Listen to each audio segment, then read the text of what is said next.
आराधना का मतलब है प्रभु के प्रति आभार व्यक्त करना, और न केवल उसको व्यक्त करना बल्कि उसी दशा में जीवन व्यतीत करना, आभारीपन का जीवन। ये एक बहुत ही महत्वपूर्ण बात है जो अभी परमेश्वर की आत्मा ने मेरे द्वारा हम सबके सामने रखी।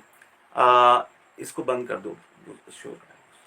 तो आभारी पन का जीवन हमें जीना जरूरी है, जिसको हम बोलते हैं कृतज्ञता, ग्रेटफुलनेस, थैंकफुलनेस, धन्यवादी जीवन। मतलब एक वो जिसको अंग्रेजी में हम बोलते हैं स्टेट ऑफ माइंड है, मतलब हमारे मन की दशा है आभारीपन। ये हमें सीखने की जरूरत है, ये अपने आप से ऑटोमेटिकली नहीं होता है। यहां तक कि केवल प्रभु यीशु मसीह पर विश्वास कर लेने से मात्र हम अपने आप नहीं सीख जाएंगे, जब तक हम इसके विषय में हम एक स्वेच्छा से हम कदम नहीं बढ़ाएंगे। परमेश्वर का वचन हमसे कहता है कि हमें आभारीपन का जीवन, हमें धन्यवादी जीवन जीने की जरूरत है। अर्थात हर समय प्रभु को धन्यवाद देना है, हर एक प्रकार से प्रभु को धन्यवाद देना है। आज जो प्रभु ने हमें वचन दिया है, हम देखते हैं उसके द्वारा प्रभु जो बातें हमसे करना चाहता है। यशाया 11 अध्याय और उसका 3 वचन, यशाया 11 अध्याय और उसका 3 जो वचन है उसको हम पढ़ेंगे। और ये जो पहले 3 वचन है यशाया के 11 अध्याय में, ये वास्तव में प्रभु यीशु मसीह के ओर इशारा करते हैं। प्रभु यीशु मसीह जो इस संसार में एक उद्धारकर्ता के रूप में, उस समय जब यशाया परमेश्वर के दास ने इस वचन को कहा और लिखा, उस समय उसने भविष्यवाणी की कि दाऊद के वंश में से, यिशै के वंश में से पहले दाऊद एक राजा के रूप में उत्पन्न होगा और फिर प्रभु यीशु मसीह जो मनुष्य बनकर, वास्तव में परमेश्वर जो मनुष्य बनकर इस पृथ्वी पर आएगा और परमेश्वर के पुत्र के रूप में आएगा, और वो परमेश्वर की आत्मा से परिपूर्ण होगा। वो आत्मा जो बुद्धि, समझ और पराक्रम का आत्मा है, ज्ञान का आत्मा है। पर सबसे महत्वपूर्ण जो बात है उस व्यक्ति के बारे में जो लिखा है, या हम कहें उस आत्मा के विषय में लिखा है कि उसको यहोवा का भय सुगंध सा भाएगा। प्रभु यीशु मसीह के विषय में हम कह सकते हैं, और हम दाऊद के विषय में भी कह सकते हैं, क्योंकि यिशै के वंश से पहले दाऊद एक राजा के रूप में उत्पन्न होता है परमेश्वर के लोगों के लिए। पर वास्तव में वो सिर्फ एक परछाई थी आने वाले उद्धारकर्ता की। वो सिर्फ एक, जैसे हम कहते हैं, सिर्फ एक नमूना था, एक ट्रेलर था। पर वास्तव में जो राजा, ना केवल उस समय जो परमेश्वर के लोग, इजरायली जो लोग थे, यहूदी लोग थे, जिन्हें परमेश्वर ने अपनी प्रजा कहा, बल्कि वो सारी पृथ्वी के लोगों के लिए, क्योंकि सब कुछ परमेश्वर का है। हर एक जीवित प्राणी परमेश्वर का है, हर एक मनुष्य परमेश्वर का बनाया हुआ है, और परमेश्वर सबका उद्धार करता है। प्रभु यीशु मसीह सबके लिए आया, वो सबका उद्धार करता है। लेकिन बहुत से लोगों ने उसको अपना प्रभु नहीं स्वीकार किया, जबकि वो परमेश्वर है। उसने परमेश्वर होने के सारे प्रमाण दिए, परमेश्वर का संदेश सुनाया। वो दंड की आज्ञा देने नहीं बल्कि क्षमा प्रदान करने आया। वो मृत्यु नहीं बल्कि जीवन देने आया। वो हमें हमारे कष्टों से छुटकारा देने आया।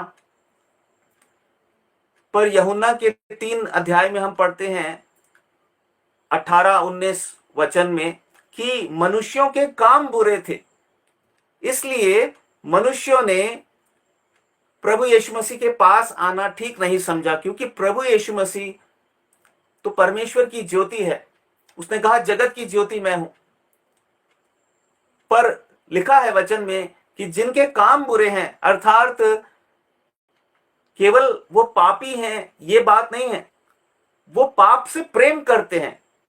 जैसे सुअर जो होता है उसे अच्छा लगता है कीचड़ में ही रहना, और हम देखते हैं बहुत से जानवरों को अच्छा लगता है, लेकिन कुछ जानवरों को समझ दी गई है, वो अपने आप को तुरंत साफ कर लेते हैं कहीं जाकर। पर सुअर को हम देखते हैं वो इंजॉय करता है, इंजॉयज दैट डर्ट, है ना, जहां पे वो बैठता है कीचड़ में। कई मनुष्यों का भी वही हाल होता है इस संसार में। लेकिन परमेश्वर एक अद्भुत रीति से दया करता है। वो कहता है जिस पर वो दया करना चाहे वो दया करता है। और ये एक बहुत बड़े रहस्य की बात है।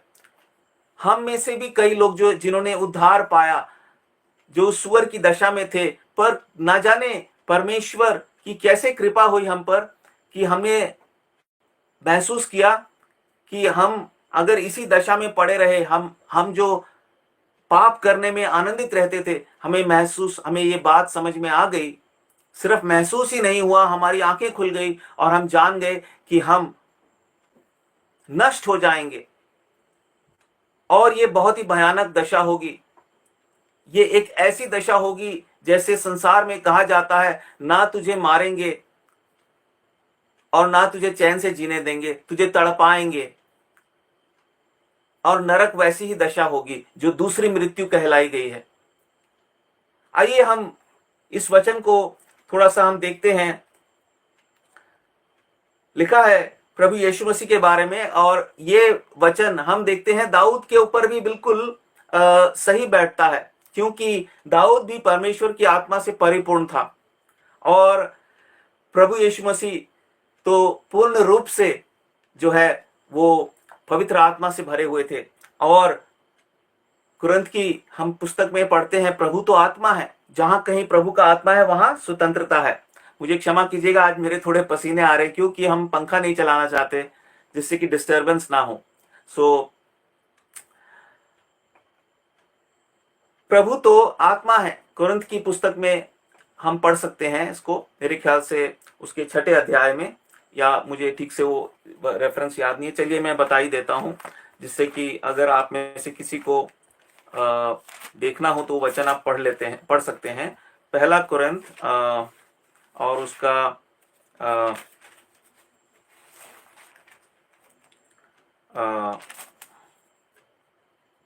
दूसरा कुरिन्थियों और उसका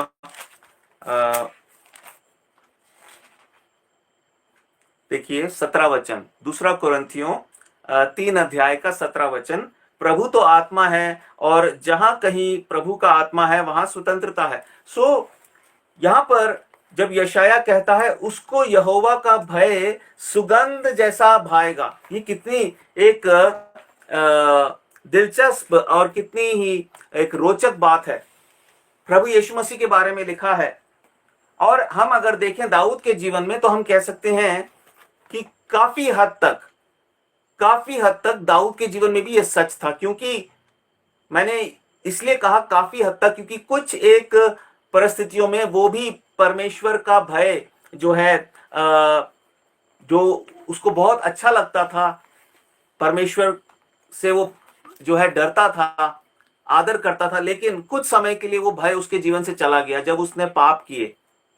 पर फिर भी वो ज्यादा देर तक ऐसी पाप की दशा में नहीं रहा, और जैसे ही उसे परमेश्वर के आत्मा ने दिखाया कि तूने पाप किया है, वो शोकित होकर पश्चाताप करने लगा। इतना ही नहीं, दाऊद, जैसे पिछले सप्ताह के संदेश में मैंने आपसे कहा था, भजन 19 और उसके 12 वचन को अगर हम देखें, दाऊद और भजन 139 के 23 और 24 वचन को भी अगर हम देखें, दाऊद के अंदर कितना भय था, क्योंकि वो परमेश्वर के भय से प्रेम करता था इसीलिए वो परमेश्वर से कहता था, प्रभु मुझे जांच कि मेरे अंदर कोई बुरा चाल चलन तो नहीं है, मेरे गुप्त पापों को भी तू मुझे ढूंढ कर बता।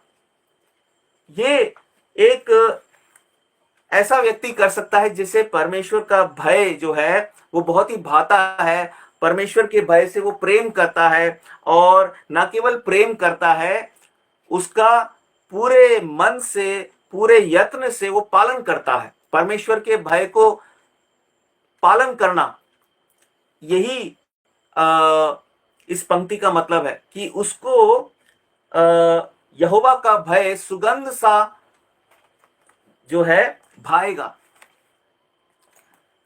एक हम देखते हैं एक सच्चे आराधक के लिए एक शब्द का इस्तेमाल परमेश्वर के वचन में किया गया है, और वो शब्द है डरवैया, जो परमेश्वर का भय मानता हो। या दूसरे शब्द में हम कह सकते हैं डरवैया वो होता है जिसको परमेश्वर का भय सुगंध सा भाता है। मतलब किसी चीज को हम जब उस सुगंध जैसा हमें वो चीज पसंद आने लगे। हर एक व्यक्ति को कोई अच्छी सुगंध होती है, कुछ लोगों की चॉइस होती है हमें ये सुगंध पसंद नहीं है, पर कुछ ना कोई सुगंध तो हमें बड़ी अच्छी लगती होगी, गुलाब की सुगंध या किसी और चमेली के फूल की सुगंध, और जो भी सुगंध हमें बहुत अच्छी लगती है। अगर आप किसी भी चीज को उतना ही पसंद करने लगे तो बिल्कुल ये वैसी ही बात है कि परमेश्वर के भय से हम इतना प्यार करते हैं। परमेश्वर के भय से कई बार हम इस शब्द को भूल जाते हैं, हम परमेश्वर के प्रेम के बारे में कहते हैं। लेकिन जब मैं इस विषय पर सोच रहा था तो परमेश्वर की आत्मा ने मुझे एक बात बताई कि हम विश्वासी जब कहते हैं हम परमेश्वर से प्रेम करते हैं पर परमेश्वर का भय हमारे जीवन में नहीं है, तो हम झूठ कह रहे हैं। परमेश्वर से प्रेम करने वाले व्यक्ति के जीवन में उसका भय होना जरूरी है। एक विश्वासी के जीवन में परमेश्वर का भय होना जरूरी है। एक आराधक के जीवन में परमेश्वर का भय होना जरूरी है। इसीलिए उसके लिए एक शब्द का प्रयोग किया गया है, डरवैया। हम एक वचन को पढ़ते हैं, भजन 135 और उसके 20 वचन को। भजन 135 और उसके 20 वचन को उसको दे। भजन 135 और 20 वचन। हम इस वचन को पढ़ लेते हैं। देखिए, हे लेवी के घराने यहोवा को धन्य कहे, हे यहोवा के डरवैयों यहोवा को धन्य कहो। ध्यान से पढ़ेंगे। हे लेवी, इट्स ओके, हे लेवी के घराने यहोवा को धन्य कहे, हे यहोवा के डरवैयों यहोवा को धन्य कहो। मतलब लेवी जो थे पुराने नियम में, वो परमेश्वर के द्वारा चुने हुए ऐसे लोग थे जो परमेश्वर की याजकीय सेवा जिसको हम बोलते हैं वो करते थे परमेश्वर के लोगों के बीच में। और नए नियम में ये जो याजकीय सेवा है अब हम सबको दी गई है। हम इसको देखते हैं पहले पत्रस और उसके देखिए 1 Peter and chapter 2 and verse 9, so that हमारे मन में कोई संशय या कोई संदेह ना हो कि ये बात मनुष्य की तरफ से नहीं है, ये तो परमेश्वर की तरफ से है। पहला पत्रस 2 और 9 में लिखा है, पर तुम एक अर्थात हम विश्वासी एक चुना हुआ वंश और राजपदधारी याजकों का समाज और पवित्र लोग और परमेश्वर की निज प्रजा हो, इसलिए कि जिसने तुम्हें अंधकार में से अपनी अद्भुत ज्योति में बुलाया है उसके गुण प्रकट करो। कारण भी बताया है कि हम क्यों याजक कहलाए गए हैं, क्योंकि हमें परमेश्वर के गुणों को प्रकट करना है। और भजन 135 के 20 में कहता है, हे लेवी, हम कह सकते हैं वो हमारे लिए कहा गया, हे विश्वासियों यहोवा को धन्य कहो। और फिर दूसरे पंक्ति में कहता है, हे यहोवा के डरवैयों। विश्वासियों के लिए एक और शब्द है डरवैये, परमेश्वर से डरने वाले। और उसका भय मानने वाले यहोवा को धन्य कहो। हमारे लिए एक आज्ञा है, हमें परमेश्वर को धन्य कहना है, क्योंकि वो स्तुति के योग्य परमेश्वर है, क्योंकि उसने ऐसे ऐसे कार्य हमारे जीवन में किए हैं। जबकि हमने पिछले सप्ताह देखा, हम पाप के दास थे, हानि निंदा करने वाले, हथियारे, पाप से भरे हुए, लेकिन परमेश्वर ने अपनी बड़ी दया में हमें, क्योंकि पहले से ही उसकी मनसा ये थी कि हमें वो जीवन दे, अनंत काल का जीवन। प्रभु यीशु मसीह ने अनंत काल के जीवन के लिए हमारी आत्मिक आंखें खोल दी, हमारे अंदर विश्वास उत्पन्न कर दिया। और इसलिए अब हमारे लिए क्या जरूरी है कि हम एक आभारीपन का जीवन व्यतीत करें और हर समय उसकी आराधना हमारे जीवन से होती रहे, हमारे विचारों में, हमारे जीवन के हर एक पहलू में। हमारी जब योजनाएं हम बनाते हैं, परमेश्वर की महिमा कैसे होगी, हम कोई भी छोटा बड़ा फैसला लेते हैं, परमेश्वर की महिमा कैसे होगी, इस दिशा में हमें आगे बढ़ना है। और हम देखते हैं परमेश्वर के लिए एक और शब्द इस्तेमाल हुआ है, और वो क्या है? परमेश्वर की महिमा के लिए एक शब्द इस्तेमाल हुआ है, वो है भय योग्य। एक तरफ हम जो विश्वासी हैं वो डरवैये हैं, एक तरफ परमेश्वर कौन है? भय के योग्य। भजन 76 और उसके 7वें वचन को हम देखेंगे। Psalm 76 and verse 7 हम देखते हैं। भजन 76 और उसके 7 वचन को, केवल तू ही भय योग्य है, और जब तू क्रोध करने लगे तब तेरे सामने कौन खड़ा रह सकेगा। केवल परमेश्वर ही भय के योग्य है, कोई और नहीं है। अर्थात ऐसा नहीं है कि हमारे जीवन में किसी का भी डर, मतलब बच्चों को माँ बाप का डर ना हो, हमें बड़ों का डर ना हो, वो एक अलग डर है। लेकिन वो डर परमेश्वर के डर से बड़ा नहीं हो सकता। प्रभु यीशु मसीह ने, हम 2 वचनों को देखेंगे। सबसे पहले प्रभु यीशु मसीह ने मत्ती 10 अध्याय और 26 में क्या कहा? प्रभु ने कहा कि अगर डरना ही है तो उससे डरो जो तुम्हारे आत्मा और शरीर दोनों को नरक में डाल सकता है। मत्ती और उसका 10 अध्याय और 26 वचन से मैं पढ़ूंगा। इसलिए मनुष्यों से मत डरना, क्योंकि कुछ ढका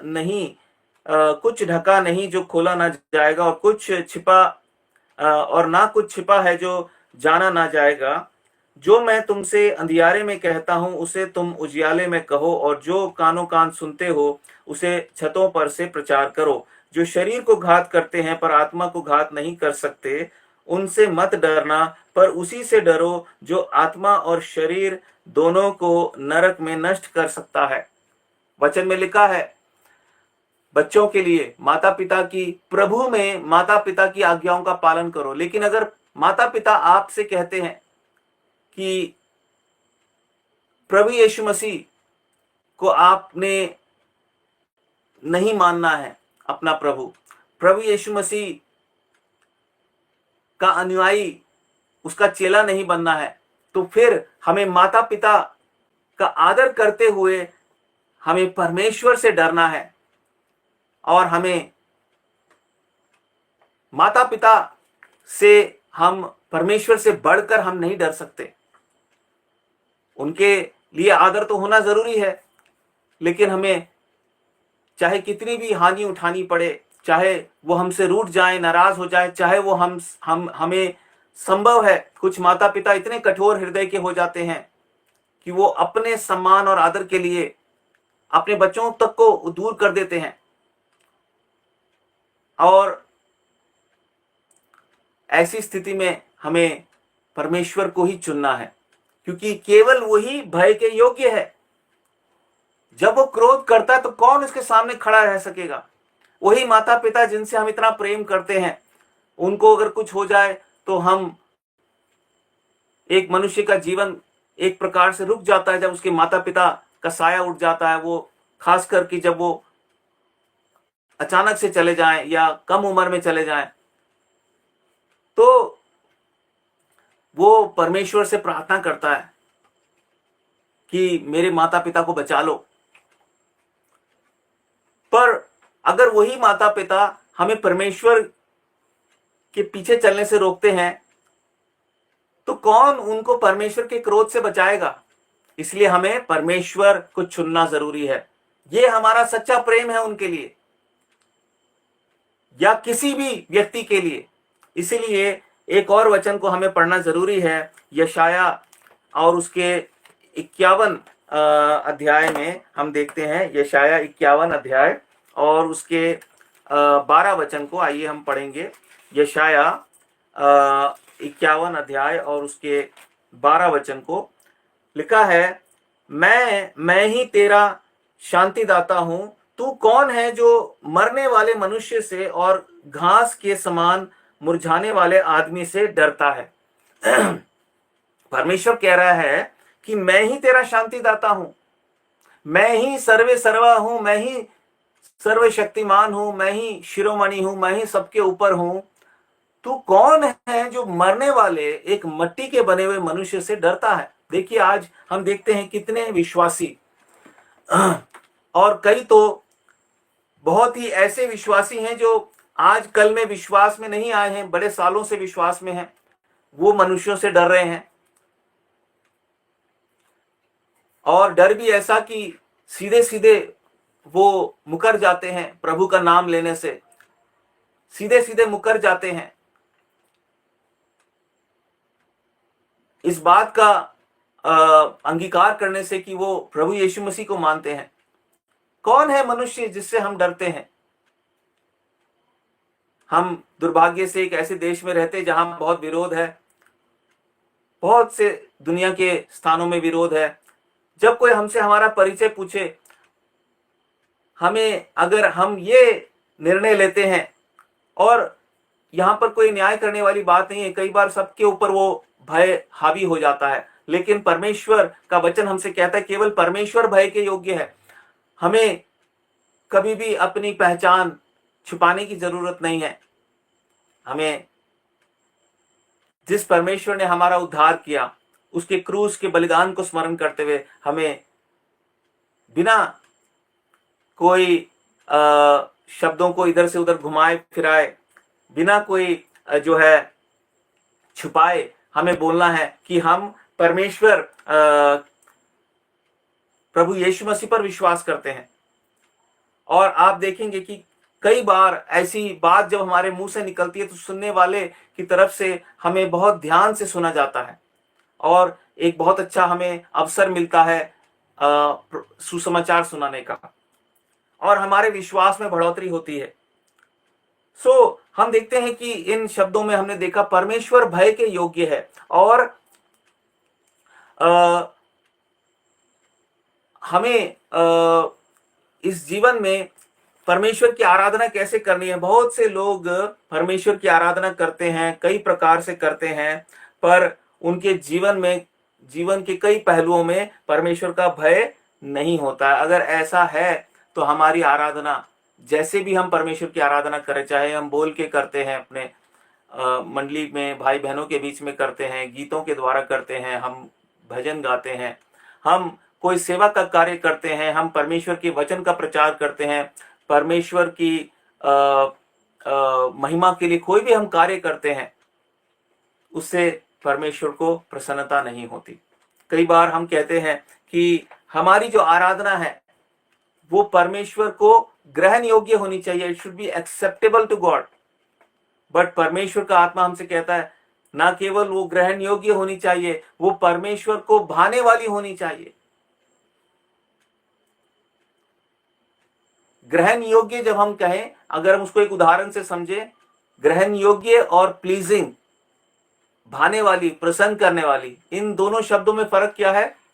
एक बच्चा 10 में से 100 में से 40 नंबर ले आता है, ग्रहण योग्य है क्योंकि पास हो गया, ग्रहण योग्य है। लेकिन खुशी से ग्रहण नहीं कर पाएंगे उसको, है ना।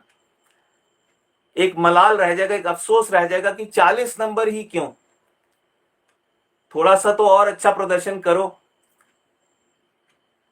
और जब पूरा आकलन किया जाता है उस बच्चे की परिस्थिति क्या थी, कब से वो ऐसे ही 40-40 नंबर ला रहा है, तब तो निश्चित रूप से वो ग्रहण योग्य तो होता है, लेकिन बड़े ही दुख के साथ।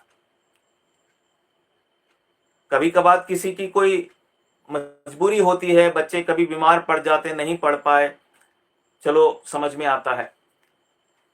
वैसे ही एक विश्वासी के जीवन में एक आध बार हमारे जीवन में गिरावट आ सकती है, लेकिन निरंतर अगर वही दशा बनी रहेगी, हम बार बार पाप करें, हम एक स्थिरता का जीवन नहीं है, तो परमेश्वर हमारी आराधना को ग्रहण तो करता लेकिन खुश नहीं होता। क्योंकि जैसे वचन में लिखा है कि रुपए पैसे का लोभ हर प्रकार के पाप की जड़ है, वैसे ही परमेश्वर का भय ना होना, परमेश्वर के भय से प्रेम ना करना, उसका पालन ना करना, परमेश्वर के भय को एक सुगंध के जैसे उसका जो है उससे प्रेम ना करना, ये क्या है, ये हमारे आत्मिक जीवन में हर प्रकार की समस्या का कारण है। जिसके जीवन में परमेश्वर का भय है वो अपने उद्धार में स्थिर है और बढ़ता जाएगा। देखिए हम कुछ वचनों को और देखते हैं।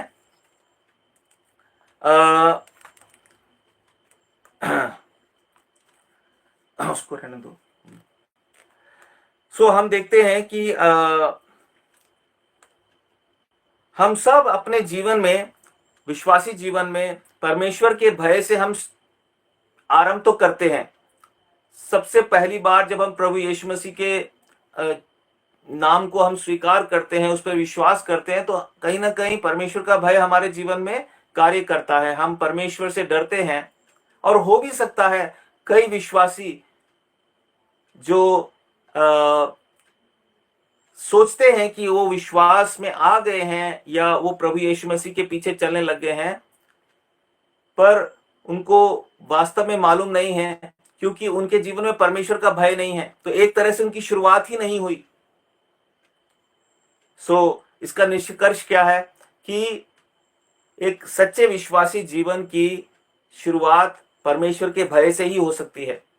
बहुत से लोगों के साथ ऐसा होता है और बहुत से लोगों के साथ ऐसा नहीं होता है। और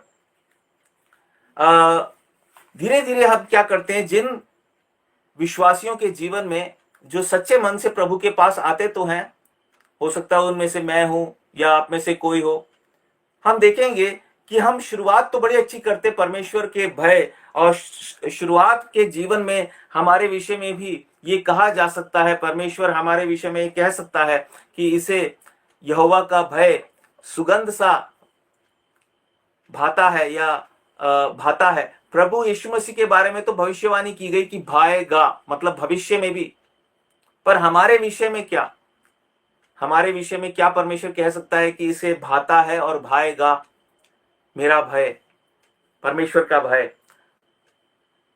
तो जब मैं इस पे विचार कर रहा था तो प्रभु ने एक बात दिखाई जो आमतौर पे बहुत से विश्वासियों के जीवन में, और हम एक प्रमाण भी देखेंगे कि अच्छे से अच्छे विश्वासियों के जीवन में शुरुआत तो बड़े अच्छे से होती है, लेकिन कहीं ना कहीं वो अपने जीवन की इस यात्रा में ठंडे पड़ने लगते हैं, लापरवाह होने लगते हैं, और परमेश्वर का भय उनके जीवन से जाता रहता है। भले ही वो परमेश्वर की सेवा में, भक्ति के कार्यों में जुटे हुए हैं, लेकिन परमेश्वर का भय धीरे धीरे गिरावट उसमें आ रही है। और यदि परमेश्वर का भय हमारे जीवन में नहीं है तो हमारी आराधना भी परमेश्वर को या तो ग्रहण योग्य है दुख के साथ, या ग्रहण योग्य भी नहीं है। पर परमेश्वर चाहता है हमारी आराधना, हमारा जीवन परमेश्वर को न केवल ग्रहण योग्य हो बल्कि उसको प्रसन्न करने वाला हो। और इसके लिए बहुत जरूरी है कि हम परमेश्वर के भय को बहुत महत्व दें। जब हम परमेश्वर से प्रेम करने के बारे में सोचते हैं, परमेश्वर की आराधना करने के बारे में सोचते हैं, परमेश्वर की महिमा, जय जयकार, उसको धन्यवाद करने के बारे में सोचते हैं, तो हमें परमेश्वर का भय जो है वो हमारे हृदय में होना चाहिए। परमेश्वर के भय को हमें याद रखना है, वो हमारे लिए वो एक धन के रूप में है। The fear of God is like wealth for us, it is like money. देखेंगे इसको हम वचन से, यशाया 33 अध्याय और उसके 6 वचन से, जब इजरायलियों के ऊपर अशूरियों का बहुत भयानक जो है एक प्रकार से दबदबा था और वो लोग अशूरियों के द्वारा सताए जाते थे, वो लोग उन पे अधिकार चलाते थे, अधिकार रखते थे, और परमेश्वर ने इज़राइल के लोगों को, अपने लोगों को अशूर के राजा सन्हेरीब के वश से छुड़ाया। परमेश्वर ने अपने लोगों को छुटकारा दिया। तो हम एक बात देखते हैं, यहाँ लिखा है यशाया 33 और उसके 5 और 6 वचन को मैं पढ़ रहा हूं। यहोवा महान हुआ है, वह ऊंचे पर रहता है, उसने सियोन को न्याय और धर्म से परिपूर्ण किया है, और उद्धार, बुद्धि और ज्ञान की बहुतायत तेरे दिनों का आधार होगी। यहोवा का भय उसका धन होगा। किसका धन होगा? सियोन का, इज़राइल के लोगों का। एक विश्वासी का धन क्या है? यहोवा का भय मानना। एक विश्वासी के जीवन में क्या चीज परमेश्वर को दिखाई देनी चाहिए? यहोवा का भय उसे सुगंध सा भाए, आपको और मुझे। तब हम परमेश्वर की सच्ची आराधना हम कर पाएंगे। हमारी आराधना परमेश्वर की दृष्टि में सच्ची होगी। परमेश्वर का भय वो हमारे लिए धन है। जिसके जीवन में परमेश्वर का भय है वो धनी है। भले ही संसार की दृष्टि में वो निर्धन हो, भले ही परमेश्वर के लोगों के बीच में उसकी कोई पद या प्रतिष्ठा उसके पास ना हो। आज के समय में विश्वासियों में पद और प्रतिष्ठा पाने की होड़ लगी हुई है। एक बहुत ही दुर्भाग्यपूर्ण स्थिति दिखाई देती है। हर कोई कलीसियाओं में ऊंचा दर्जा पाना चाहता है। हर कोई बहुत सारे चेले चपाटे अपने चारों तरफ देखना चाहता है, जबकि हमारी बुलाहट ये नहीं है। बहुत से लोग भीड़ को देखना चाहते हैं और फिर उसका प्रदर्शन करते हैं, जगह जगह बताते हैं। पर महत्वपूर्ण बात यह है, क्या उनके जीवन में परमेश्वर का भय है? हम देखते हैं सुलेमान, इंग्लिश में सोलोमन और हिंदी में सुलेमान राजा ने परमेश्वर के भय के बारे में बहुत से नीति वचन लिखे। हम उनको देखते हैं। नीति वचन हम सब जानते हैं, लेकिन उन वचनों को हम परमेश्वर की महिमा के लिए एक बार पढ़ेंगे। नीति वचन और उसके 10 अध्याय और उसके 9 वचन को हम सब जानते हैं। वहां पर लिखा है, सुलेमान राजा ने इस बात को परमेश्वर की सहायता से उसने इस बात को इन शब्दों में कहा, यहोवा का भय मानना बुद्धि का आरंभ है और परम पवित्र ईश्वर को जानना ही समझ है। यहोवा का भय मानना वो क्या है? बुद्धि का आरंभ है। It is the beginning of wisdom. यदि किसी को बुद्धि चाहिए तो सबसे पहले उसे परमेश्वर का भय सीखना होगा। उसको परमेश्वर से डरना होगा, क्योंकि केवल वही भय के योग्य है। इतना भय के योग्य है कि परमेश्वर की आज्ञा के आगे हमें कोई और चीज उससे महत्वपूर्ण नहीं समझनी चाहिए। वही सबसे जरूरी है हमारे लिए। और देखिए, और भी बहुत सी बातें जो परमेश्वर के आत्मा ने सुलेमान पर प्रकट की, वो बताता है। नीति वचन 14 और उसके 26 और 27 वचन को हम पढ़ेंगे। यहोवा के भय मानने वाले को दृढ़ भरोसा होता है और उसके पुत्रों को शरण स्थान मिलता है, यहोवा का भय मानना जीवन का सोता है और उसके द्वारा लोग मृत्यु के फंदों से बच जाते हैं। वो जीवन का सोता है, फाउंटेन ऑफ लाइफ, एक तरीके का झरना है, जीवन का वो झरना है। वो हमें क्या करता है? मृत्यु के फंदों से बचाता है। उसका भरोसा दृढ़ होता है। जो परमेश्वर का भय मानते हैं उनका भरोसा एक नाजुक चीज की तरह नहीं होता है, कदम कदम पर टूट जाए। वो परमेश्वर पर भरोसा रखता है और किसी का भरोसा वो तोड़ता भी नहीं है। वो विश्वास योग्य बन जाता है लोगों के लिए, क्योंकि उसमें परमेश्वर का भय है। और देखिए 15 अध्याय और नीति वचन 15 अध्याय के 16 वचन में हम देखते हैं, घबराहट के साथ बहुत रखे हुए धन से यहोवा के भय के साथ थोड़ा ही धन उत्तम है। कितनी सुंदर बात परमेश्वर ने सुलेमान राजा पर प्रकट की। बहुत से लोगों के पास पैसा है, पर क्या है? घबराहट है। क्यों घबराहट है? हो सकता है उन्होंने पैसा जो उनके पास है वो किसी गलत तरीके से पाया है, इसलिए उनको डर है। हो सकता है उन्हें इस बात का डर है कि कोई उस पैसे पर गलत नजर डाले हुए है, कोई उनसे मांग ही ना ले, तब क्या करेंगे? घबराहट है। कुछ लोगों को ये भी घबराहट होती है कि ये खर्च ना हो जाए पैसे, ये पैसे होने चाहिए हमारे खजाने में। घबराहट के साथ बहुत रखे हुए धन से यहोवा के भय के साथ थोड़ा ही धन उत्तम है, क्योंकि यहोवा का भय अपने आप में एक धन है। ऐसा धन जो हमेशा के लिए हमारे काम आएगा।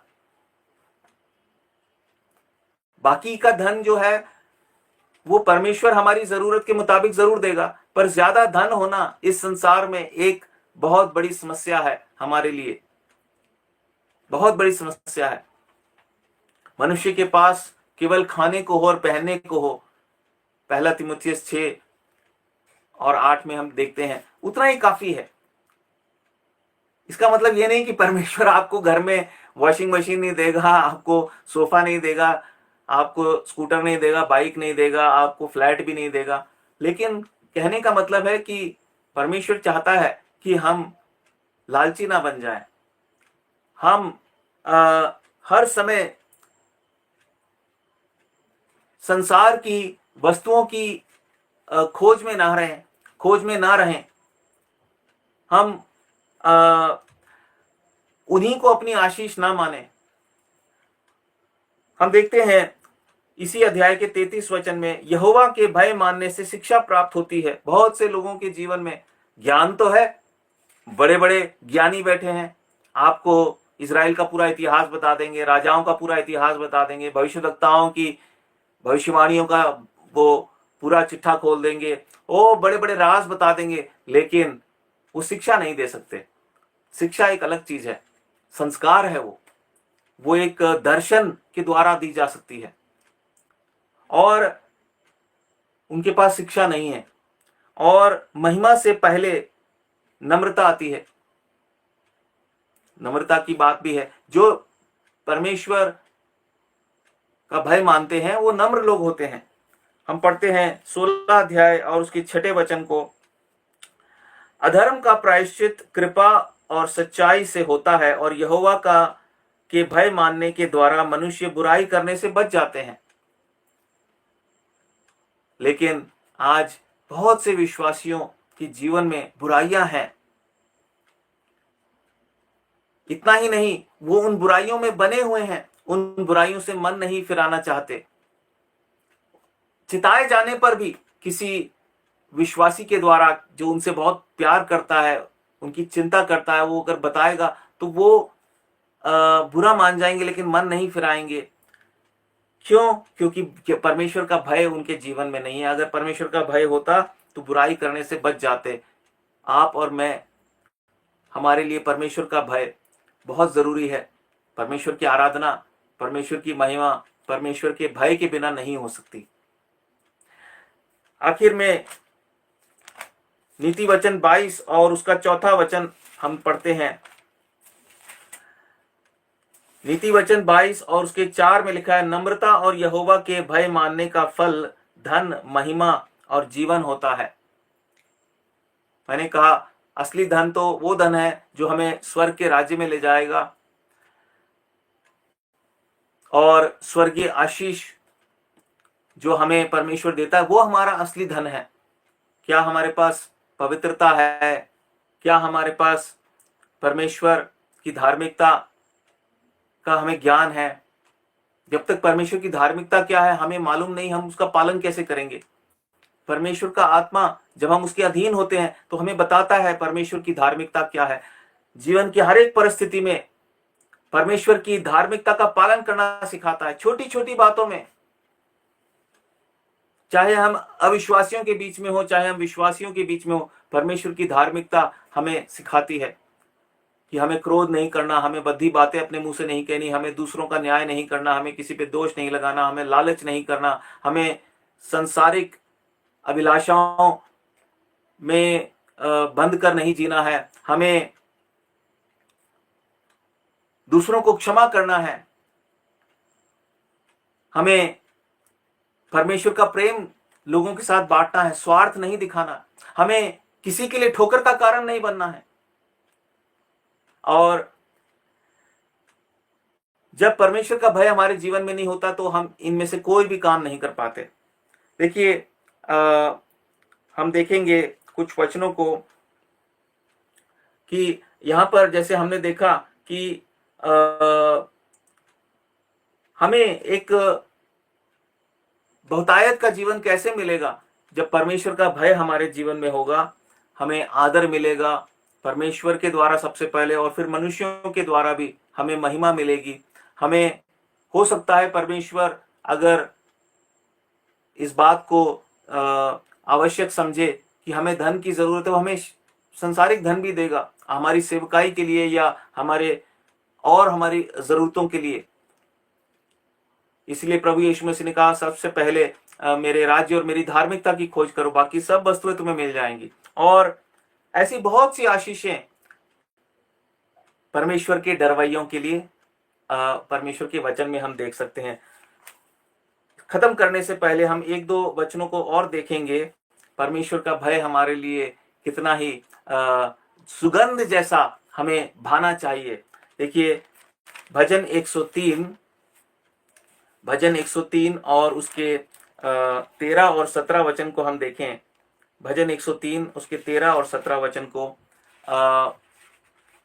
मैं यहाँ पर एक बात मेरे मन में जो आ रही है बताना चाहता हूँ। कुछ भाई लोग ऐसा विचार करते कि हम क्यों नहीं वचन स्क्रीन पे डालते। पहली बात, उसके लिए मेरे पास उचित प्रबंध नहीं है। दूसरी बात, बहुत जरूरी है इस युग में हम विश्वासियों के लिए अपनी बाइबल को खोलकर पढ़ना। हम बहुत ज्यादा आलसी हो गए हैं, हमें हर चीज स्क्रीन पे लिखी हुई चाहिए। हम जरा सा भी नोट्स नहीं बनाना चाहते, जरा सी भी मेहनत नहीं करना चाहते, और इस तरह के भक्ति के जीवन में जो है एक बहुत बड़ी कमी रह जाती है। वो कहते हैं ना, पौलुस कहता है भक्ति का भेष तो धरे हुए हैं लेकिन अंदर से कुछ भी नहीं है। वो प्रभाव नहीं है, भक्ति का प्रभाव नहीं। इसलिए हमें बाइबल को खोल के पढ़ना चाहिए। इसलिए मैं आपसे अनुरोध करूंगा, आप आलस ना करें। अगर आप आशीष पाना चाहते हैं, जब ये संदेश सुनते हैं, चाहे इसको थोड़ा थोड़ा करके सुने। यहाँ कोई मैं कथा कहानी आपके साथ नहीं बांट रहा, जो परमेश्वर सरल रीति से मुझ पर प्रकट करता है वही मैं बांट रहा हूं।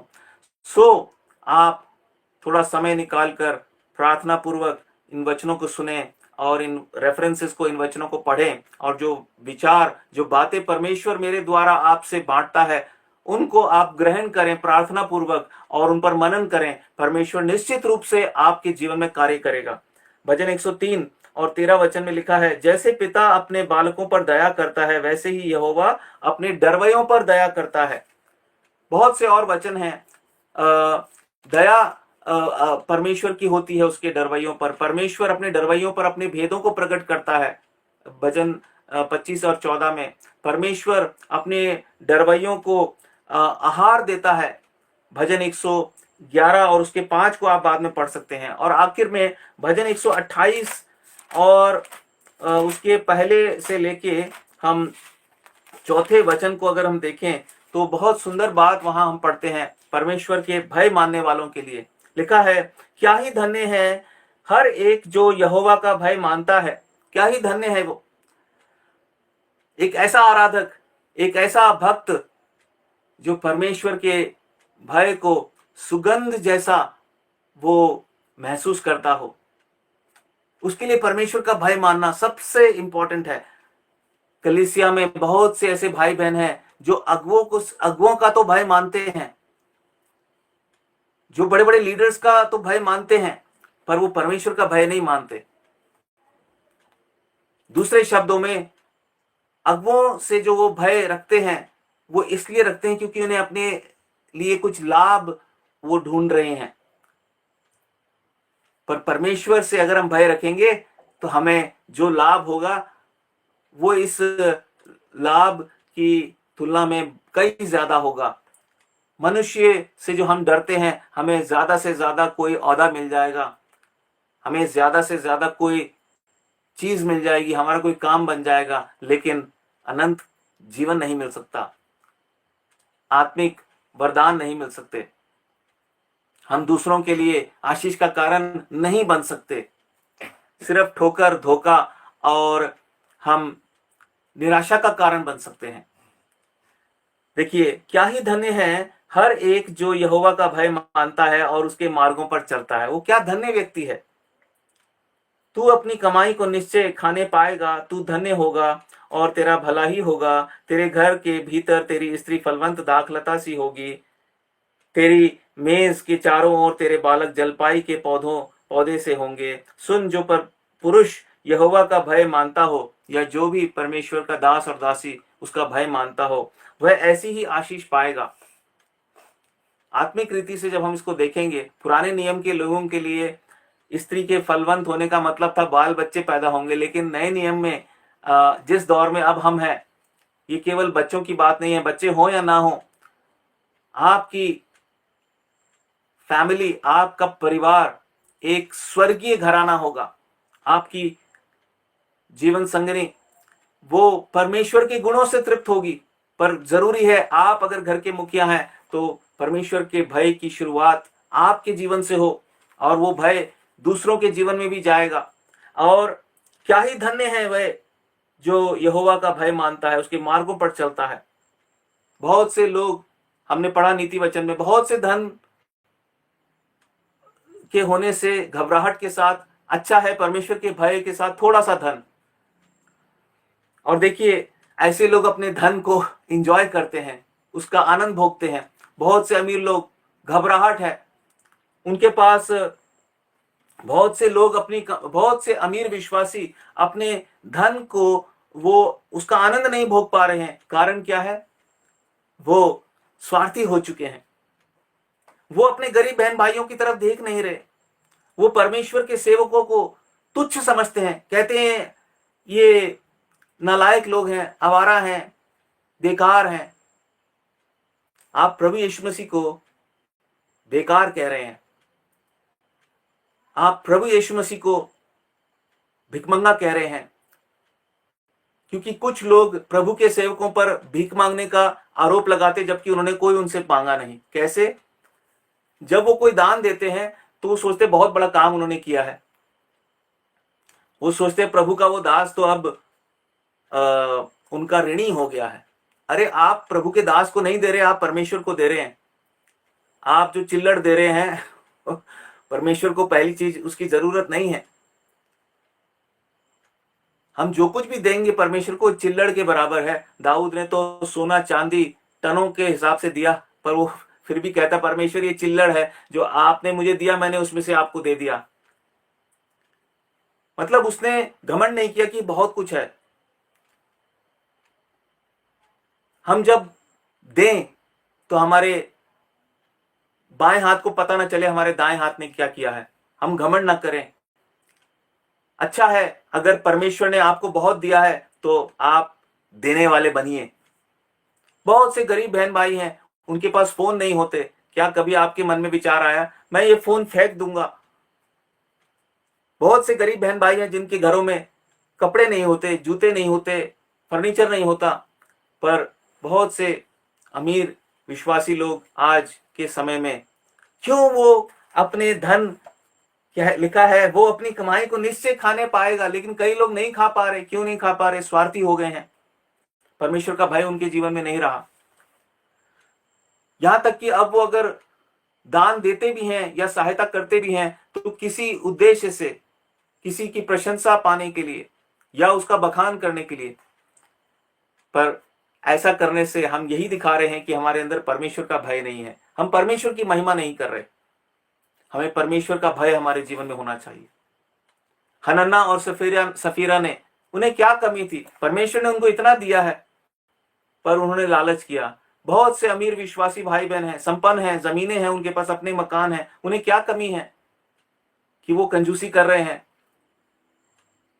वो कहते नहीं, हिसाब किताब लगा के, जैसे हम सरकार को टैक्स देते हैं, हमने दे दिया, अभी टैक्स देने के बाद भी आपके पास बहुत है, तो जो स्वर्ग का टैक्स होता है वो अलग होता है, वो टैक्स अलग होता है, स्वर्ग का टैक्स। आपके पास बहुत कुछ है, आनंदित हो रहे हैं, कितना अच्छा हो आप उस धन को बांटें प्रभु के लोगों के साथ, जैसा परमेश्वर का आत्मा आपको दिखाता है। मैं ये नहीं कहता कि हर किसी को आप दे दें, लेकिन और ना ही मैं कोई ये सोचे कि मैं अपने लिए कोई फंड रेज करने के लिए मैं यहां अपील कर रहा हूं।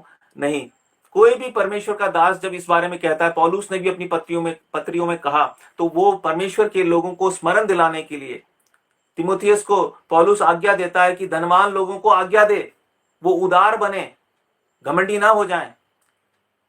पहला तिमोथियस के 6 अध्याय में आप उस वचन को पढ़िए। सो क्या ही धन्य है जो यहोवा का भय मानता है, वो अपनी कमाई को निश्चय खाने पाएगा। बहुत से धनी लोग हैं, कमाई को खा नहीं पा रहे। हो भी सकता है कुछ धनी ना भी हो, लेकिन अगर परमेश्वर का भय नहीं है तो जो थोड़ा बहुत भी आप कमाते हैं वो आपको पचेगा नहीं, बर्बाद हो जाएगा। हग्गे की पुस्तक में वो कहता है कि क्या कारण है, तुमने अपने लिए इतना कुछ बटोरा तो सही, लेकिन क्या है, तुम्हारे बटुओं में क्या छेद हो रखा है, तुम भरते हो नीचे से निकल जाता है। हाँ, और देखिए, हम अंत में समाप्त करने के लिए हम एक वचन को पढ़ेंगे, बल्कि 2 बातों को पढ़ेंगे और आज की इस सभा को हम समाप्त करेंगे। पहली बात, पौलुस कहता है फिलिपियों और उसके 12 अध्याय में, और उसके 12 अध्याय नहीं 2 अध्याय के 12 वचन में, 12 अध्याय तो उसमें है नहीं, फिलिपियों 2 अध्याय। आज दरअसल गर्मी इतनी हो गई है और पसीना आ रहा है, पर परमेश्वर का धन्यवाद, उसने फिर भी सहायता की है आप लोगों के साथ ये वचन बांटने में। फिलिपियों 2 अध्याय और उसके 12 वचन को हम देखते हैं। इसलिए हे मेरे प्रियों, जिस प्रकार तुम सदा से आज्ञा मानते आए हो, वैसे ही अब भी ना केवल मेरे साथ रहते हुए, पर विशेष करके अब मेरे दूर रहने पर भी डरते और कांपते हुए अपने अपने उद्धार का कार्य पूरा करते जाओ। डरते और कांपते हुए, परमेश्वर के भय के साथ हमें अपने उद्धार का कार्य पूरा करना है। अब ये तो बड़ी नासमझी की बात होगी, कोई विश्वासी पूछे प्रभु के दासों से, भाई जी हमें बताइए उद्धार के कार्य क्या होते हैं, तो ये तो एक तरीके का आप खुद सबूत दे रहे हैं, अपनी पोल खोल रहे हैं कि आपका उद्धार नहीं हुआ है। प्रभु से पूछिए, प्रार्थना कीजिए। प्रभु के वचन को जब हम पढ़ते हैं, याकूब क्या कहता है, केवल वचन को पढ़ने वाले मत बनो, उसे करने वाले बनो, वही उद्धार का कार्य है। हर रोज परमेश्वर का वचन आपसे बात करता है। आजकल तो कोई कमी नहीं है परमेश्वर के वचन की, लेकिन दुर्भाग्य से दर्शन की कमी है, दुर्भाग्य से परमेश्वर के वचन पर चलने वालों की कमी है, ऐसी गवाहियों की कमी है। और यहां पर हम एक बहुत सुंदर बात देखते हैं, पौलुस कहता है सिर्फ मेरे सामने ही नहीं, जब मैं तुम्हारे सामने नहीं भी हूं तब भी ये करना। ये एक परमेश्वर के डरवैये की पहचान होती है। वो सबके सामने ही नहीं, वो हर समय अपने आप को परमेश्वर के सामने उपस्थित जानकर वो जो है सब कुछ करता है, चाहे वो सेवा करे, प्रचार करे, कोई भी व्यवहार लोगों के साथ करे, वो इस बात को स्मरण रखता है परमेश्वर मुझे देख रहा है। ये होता है परमेश्वर का भय मानने का मतलब। परमेश्वर को उपस्थित जानकर हम अपने जीवन में डरते और कांपते हुए, उसका भय मानते हुए, क्योंकि केवल वही भय के योग्य है। वो परमेश्वर एक दिन हमारा न्याय करने वाला है। हम विश्वासियों को भी उसके न्याय के सिंहासन के सामने खड़ा होकर लेखा देना होगा। क्या हम परमेश्वर के भय में जीवन बिता रहे हैं? क्या हम परमेश्वर की आराधना करते समय इस बात को जांच रहे हैं कि हमारे जीवन में उसका भय है कि नहीं? हमने कहां परमेश्वर के भय को हमने खो दिया? परमेश्वर से हम सहायता मांगे, परमेश्वर मुझे याद दिलाइए मैंने कहां छोड़ दिया आपके भय को, वहां से मुझे उठा के लाना है और फिर उस भय में बढ़ते जाना है, जिससे कि मेरे विषय में कहा जाए, आपके विषय में कहा जाए, इसको, मेरे बेटे और मेरी बेटी को मेरा भय सुगंध सा भाता है और मुझे विश्वास है भाएगा। एक वचन हम पढ़ेंगे समाप्त करने के लिए, पहला तीमुथियुस 4 और 16। परमेश्वर का भय मानने वाला जो परमेश्वर का दास और दासी होते हैं, ये उनकी पहचान होती है कि वो अपनी और अपने उपदेश की चौकसी करते हैं। तिमुथी को पौलुस कहता है अपनी और अपने उपदेश की चौकसी कर। तू अपनी भी चौकसी कर, अपने जीवन के चाल चलन को देख, और जिस उपदेश शिक्षा पर तू चल रहा है और उसको मान रहा है और उसे सिखा भी रहा है, डायरेक्टली या इनडायरेक्टली, कथित रूप से, क्योंकि लोग हमारे जीवन से सीखते हैं, या तो गलत सीखेंगे या अच्छा सीखेंगे। जरूरी नहीं है उसके लिए आप प्रचारक हो।